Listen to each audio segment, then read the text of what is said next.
Thank you for coming to Starbright Storytime.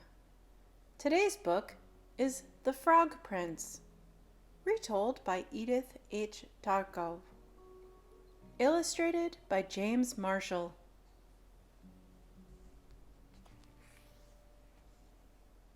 The Frog Prince, retold from Grimm by Edith H. Tarcov, illustrated by James Marshall.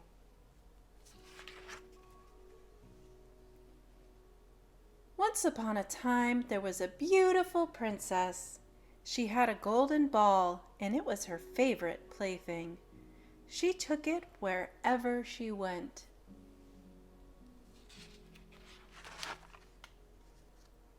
One day, the princess was playing in the woods near a well. She threw her ball high into the air, and it fell, splash, into the well. The princess watched her golden ball sink deep into the water of the well, and she began to cry. She cried harder and harder. Suddenly, someone said, "What is the matter, princess? Why are you making so much noise?" The princess looked around. She looked into the well. An ugly little frog was looking up at her. The frog asked again, "What is the matter, princess?" "Oh, it's you, you old water splasher," the princess said. "My golden ball has fallen into the well. That is why I am crying."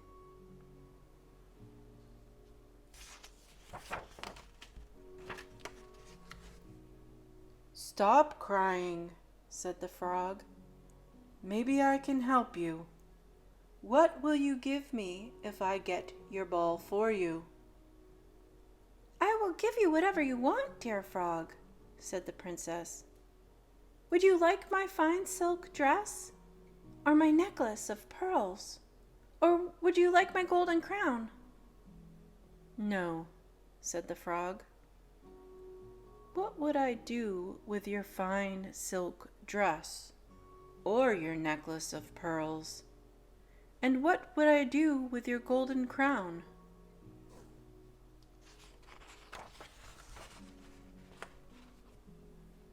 "What do you want, then?" the princess asked. The frog looked at the beautiful princess. He said, "I want to be your friend and playmate. I want to sit with you at the supper table. I want to eat with you from your golden plate and drink with you from your golden cup. I want to sleep on your fine silk pillow. If you promise to let me do these things, I will get your ball for you."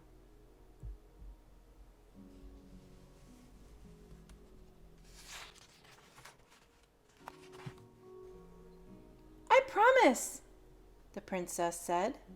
She thought, "How can this nasty little frog come to the castle and be my playmate? He has to stay here in his well." And she said again, "I promise." Now the frog went down deep into the well.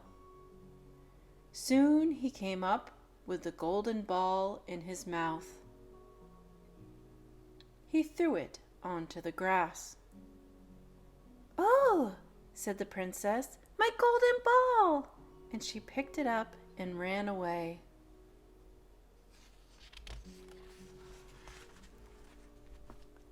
"Wait, wait!"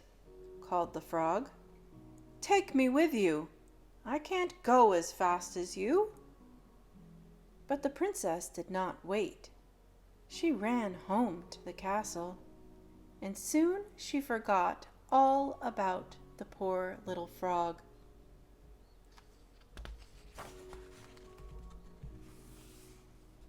The next day at supper time, the princess sat at the table with her father the king and all the people of the court. Suddenly, Everyone heard some strange noises outside. Splish, splash, splish, splash.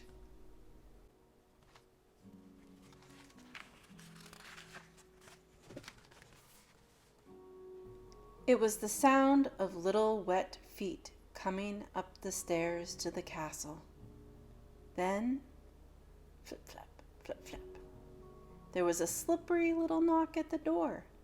Someone called, "Princess, princess, open up. Princess, princess, let us up." The princess ran to the door and opened it. When she saw the frog, she shut the door quickly.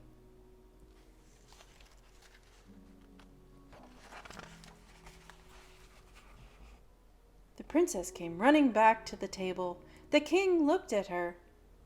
"What are you afraid of, daughter?" he asked. "Is there a giant at the door who wants to carry you off?" "Oh no, father," said the princess. "It is not a giant, it's a nasty little frog."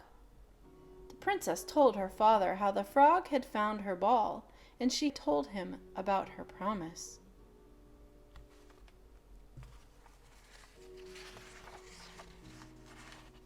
"I promised I would let him be my friend and playmate," she said, "but I never thought he could come out of the well." Flip, flap, flip, flap. There was that slippery little knock again, and someone called, "Princess, princess, open up. Princess, princess, let us up. Remember who brought you the ball that fell. Remember your promise by the well." "You must keep your promise, daughter," said the king. "Open the door and let the frog in." And so the princess had to open the door.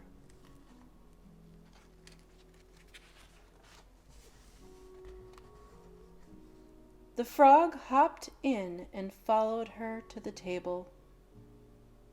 He stopped by her chair. "Pick me up and put me next to your plate," said the frog. "Go ahead," the king said. "Do as the frog says. You must keep your promise." The princess had to put the frog on the table. Everyone could see that she really did not want to do it. The frog ate with the princess from her golden plate, and he drank with her from her golden cup. The frog liked his supper very much, but the princess could not eat a thing.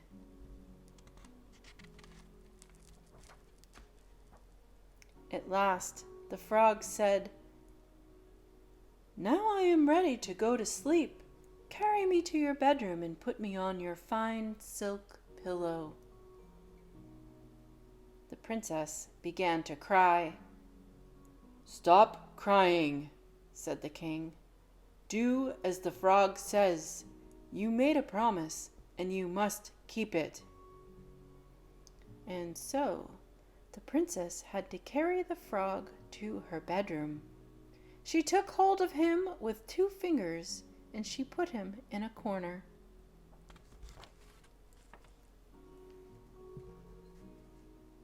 But the frog said, "I am tired. I want to go to sleep on a fine bed, just like you.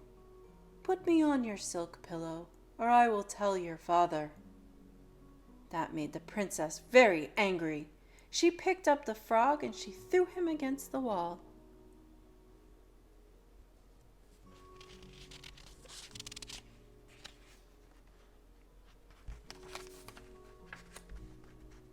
But when he fell to the floor, the frog was no longer a frog. Now he was a tall prince with beautiful, kind eyes, and he was smiling at the princess. "A wicked witch turned me into a frog," he said, "but now the spell is broken." The very next day, the prince and the princess were married. A golden coach with 8 white horses drove up to the castle. The prince now took the princess to his own land, and they lived there happily forever after.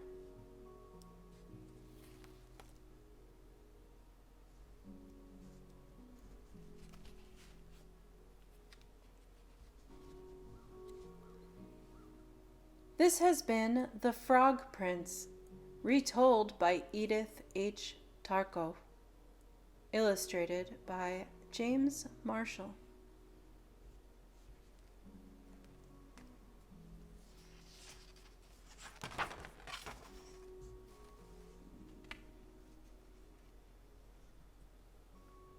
Text copyright 1974 by Edith H. Tarcov.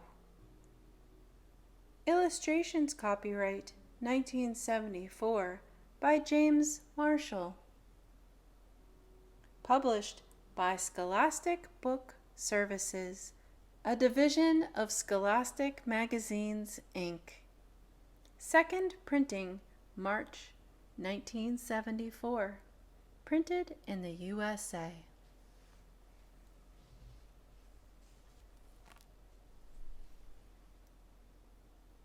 Thank you for coming to Starbright Storytime.